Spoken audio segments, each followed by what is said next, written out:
ऐसा प्रतीत होता है शुक्रदेव कि जब तप और व्रत की महिमा बढ़ाने का उद्देश्य असुरों का सर्वनाश है।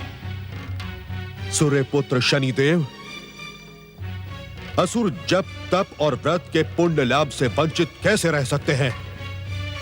इसका लाभ तो समस्त संसार को प्राप्त होगा। क्या आप विष्णु के स्वभाव से अपरिचित हैं शुक्रदेव? आप निश्चिंत रहिए शनिदेव, इस बात की पुष्टि मैं अभी कर लेता हूं। असुरों पर अन्याय शुक्र किसी भी मूल्य पर स्वीकार नहीं करेगा। वैकुंठपति श्री विष्णु, कृपया आप इतना स्पष्ट कर दें कि इस महासम्मेलन में असुरों को किस प्रकार का लाभ होगा।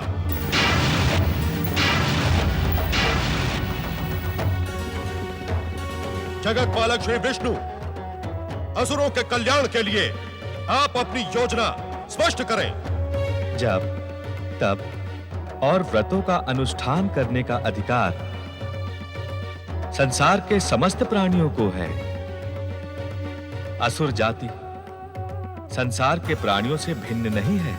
असुर जाति भिन्न भले ही ना हो, किंतु सृष्टि के प्रथम दिन से ही उनके साथ अन्याय हुआ है।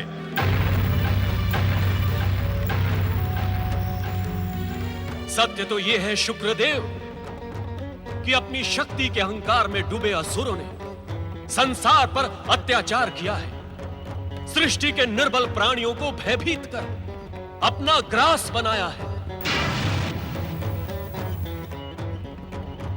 आपको संभवतः इस बात का ज्ञान नहीं कि असुरराज नमूची अपनी शक्ति प्रदर्शन और विरोध प्रकट करने के उद्देश्य से एक विस्फोट के साथ कैलाश पर प्रकट हुआ था। ये आप क्या कह रहे हैं देवादेव? परंतु हमने उसके इस दुस्साहस का उत्तर शांति से दिया। हमने उसे समझाया कि असुरों के उत्कर्ष का एकमात्र उपाय है जप, तप, व्रत का अंगीकार करना। धन्य है देवादेव, धन्य है। परंतु नमूची ने हमारे विनम्र अनुरोध की अवहेलना की। आप असुरों के आराध्य है शिव शंकर, किंतु आपने भी विष्णु जी द्वारा नमूची और अन्य असुरों के निर्ममतापूर्ण संहार को रोकने का तनिक भी प्रयास नहीं किया। क्या यह असुरों के प्रति अन्याय नहीं है? मृत्युलोक के हर प्राणी को अपने कर्मों का फल भुगतना पड़ता है। अपराध करने वाले को उसके कुकर्मों के अनुसार दंडित करना हम त्रिदेवों का कर्तव्य और विधि का सुनिश्चित विधान है। इसमें अन्याय का प्रश्न ही कहां उठता है। विधि के इस सुनिश्चित विधान का निर्माण देवताओं का पक्षपात करने के उद्देश्य से किया गया है। जब तक जप, तप और व्रत का फल देवताओं के साथ साथ असुरों को भी प्राप्त होना निश्चित नहीं हो जाता, मैं इसका घोर विरोध करता हूं।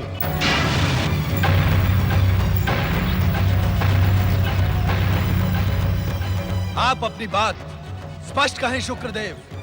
यज्ञ भाग से प्राप्त होने वाली शक्ति पर देवताओं के समान ही असुरों का भी अधिकार सुनिश्चित हो। अनुष्ठान आराधना के सम्मान के अधिकारी देवताओं के साथ साथ असुर भी तो हैं। शुक्रदेव, असुरों में जन्म से ही तामसिक वृत्तियां होती है, जिनके मन में प्राणी मात्र के कल्याण के स्थान पर बलपूर्वक अधिकार छीनने तथा सत्ता हथियाने की लालसा हो, वो पूजनीय कैसे हो सकते हैं?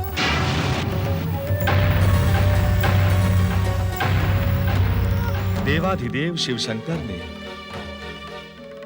असुरों को उचित परामर्श दिया था कि पहले वे जप, तप और व्रत का कल्याणकारी मार्ग स्वीकार करें, तत्पश्चात उनमें पूजिता की भावना स्वयं ही विकसित होगी। मुझे आपका परामर्श स्वीकार नहीं है वैकुंठपति।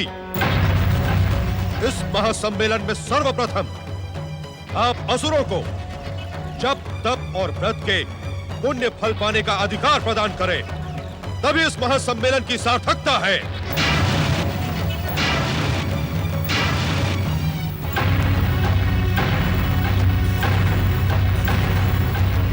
मैं शुक्रदेव के इस विचार का समर्थन करता हूं कि इस महासम्मेलन में यदि असुरों के प्रति अन्याय हुआ तो यह अनुचित होगा।